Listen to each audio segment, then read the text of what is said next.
My daughter-in-law banned me from my own grandchild's baby shower with a smile on her face, and my son, my only child, just stood there and let it happen.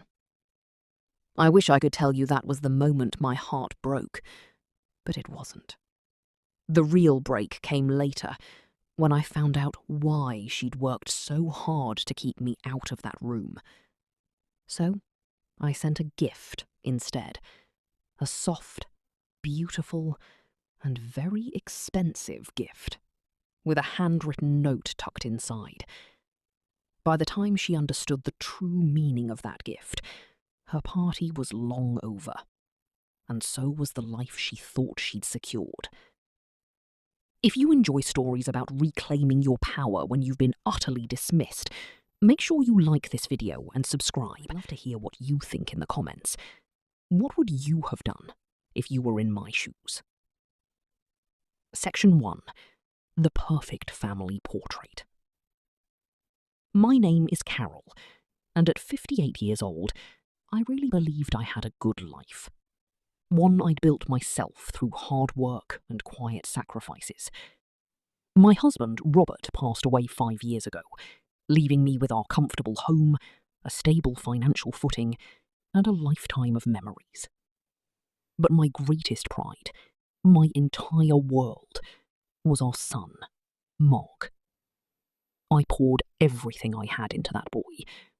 Not just money for college, but my time, my support, and my unwavering belief in him. When he brought Tiffany home, I was overjoyed. She was bright, ambitious, myself through hard work and quiet sacrifices. My husband, Robert, passed away 5 years ago, leaving me with our comfortable home, a stable financial footing, and a lifetime of memories. But my greatest pride, my entire world, was our son, Mark. I poured everything I had into that boy. Not just money for college, but my time, my support, and my unwavering belief in him. When he brought Tiffany home, I was overjoyed. She was bright, ambitious, and she seemed to... The news they were pregnant was the happiest moment of my life since Mark's own birth. I was finally going to be a grandmother. My mind went into overdrive, planning, dreaming, you name it. I started knitting a baby blanket, using the same intricate pattern my own mother had used for Mark. I could just picture myself in the rocking chair in their new nursery, holding my grandchild. Weeks turned into months. I'd ask Tiffany about the baby shower, offering to help, to host, even to pay for the whole thing. "Oh, we're still figuring things out, Carol," she'd say with a vague, distant smile. "Don't worry, we'll let you know." I found out about the shower on Facebook. A friend of a friend had posted a photo of the invitation. It was stunning. Letterpressed cardstock, a Star is Born theme, for the following Saturday. The host was listed as Tiffany's mother. My name was nowhere. My first thought was that it had to be a mistake, an oversight. My hands were shaking when I dialed Mark's number. He answered on the second ring, his voice way too cheerful. "Hey, Mum, what's up?" "Mark, honey, I just saw the invitation for the baby shower. I think mine must have gotten lost in the mail." There was a silence on the other end of the line. Not a short pause, but a long, heavy one that felt like a stone dropping right into my stomach. I could hear chatter in the background, the clinking of glasses. He was with people.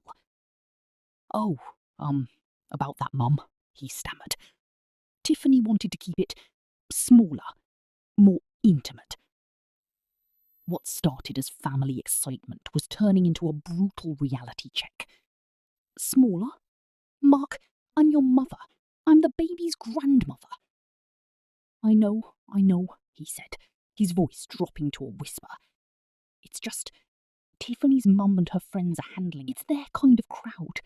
You know how they are. It would just be awkward." awkward. The word just hung there between us, sharp and cold. Awkward for who? For me, the woman who paid for the roof over their heads? Or for them, having to acknowledge me in front of their crowd? For 3 days, I barely moved. I just sat in my quiet house with the half-finished baby blanket in my lap, and I let the heartbreak wash over me. This wasn't just about some party. This was about being deliberately and systematically erased from my own son's life. And the worst part? My son, my Mark, had stood by and let it happen. He chose his wife's comfort over his own mother's dignity. The pain was a physical thing, a crushing weight on my chest. On the 3rd day, my best friend, Sarah, let herself in and found me sitting there in the dark. She took one look at my face, listened to the whole story without a single word, and then went to the kitchen and made me a cup of tea. "So," she said, putting the warm mug in my hands, "you can either sit here and let that little witch win, or you can remind her exactly who she's dealing with." Something in her words, in that fierce loyalty, sparked a tiny flame in the cold emptiness of my heart. She was right. I had spent my life being responsible, being kind, being generous. And what did it get me? A public humiliation delivered by the very people I had given everything to. The devastation began to curdle into a cold, clear determination. My revenge wouldn't be loud or showy. It would be quiet, perfectly legal, and deeply satisfying.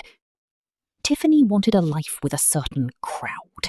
She wanted to live in a beautiful house in an exclusive neighborhood and act like she earned it herself.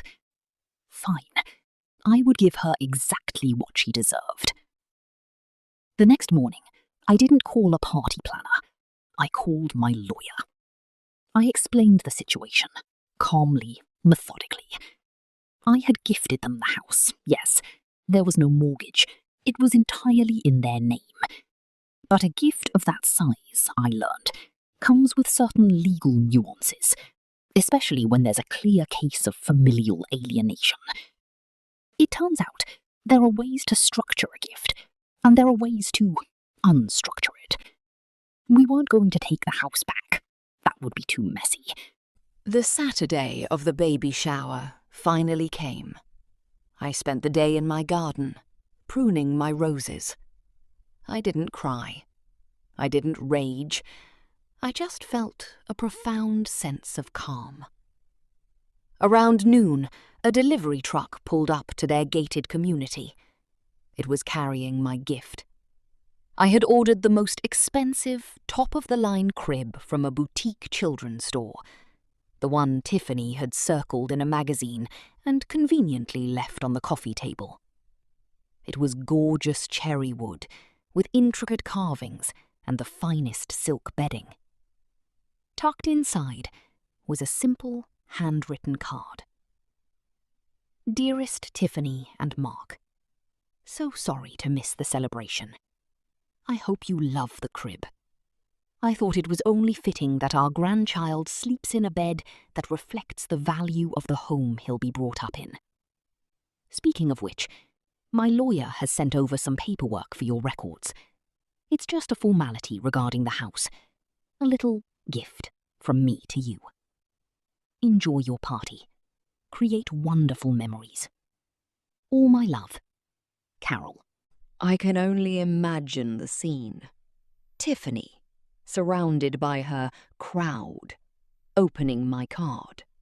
The initial confusion, the slow dawning horror as she connected the dots, the frantic call to Mark, pulling him away from their guests, the panicked search for the FedEx envelope from my lawyer's office that they had probably tossed aside like junk mail. My phone rang at 6:47 p.m. It was Mark. His voice was a frantic, strangled whisper. "Mum, what did you do?" "Whatever do you mean, sweetheart?" I asked, my voice light and breezy. The house! Mum, there's a lien on the house! We can't! We were just pre-approved for a home equity loan. We were going to use it for the new nursery and a new car for Tiffany. We can't do anything now. Oh dear, I said, faking surprise. Is that a problem? I just thought it was wise to protect my investment. After all, family dynamics can be so awkward. I let that word hang in the air, just like he did to me.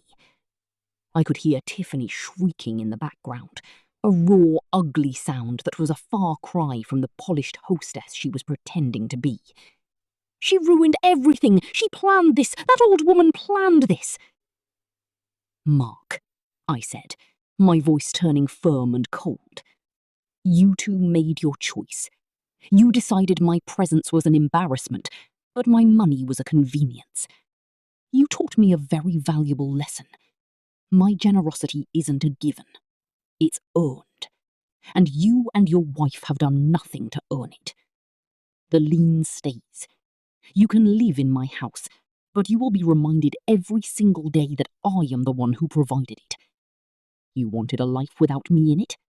You've got it. You're on your own now. I hung up the phone. The silence that followed was the most peaceful sound I had ever heard. They didn't sell the house. They can't. They're still living there, in that beautiful monument to their own greed and disrespect. The crib, I heard through the grapevine, was returned. I haven't seen my grandchild yet. That's a pain that still cuts deep. But I have my self-respect back. I learned that setting boundaries isn't cruel. It's an act of survival. I taught them that you can't take a person's money with one hand while pushing them away with the other. My love for my son is unconditional, but my support for his lifestyle is not. They wanted me to be an invisible benefactor, a silent wallet behind the curtain. In a way, I gave them their wish. I'm no longer there to call, no longer there to ask for help, and no longer there to bail them out. I am a ghost in my own house, a name on a legal document that holds their future in my hands. And some nights, when the world is quiet, I find that to be the most satisfying revenge of all.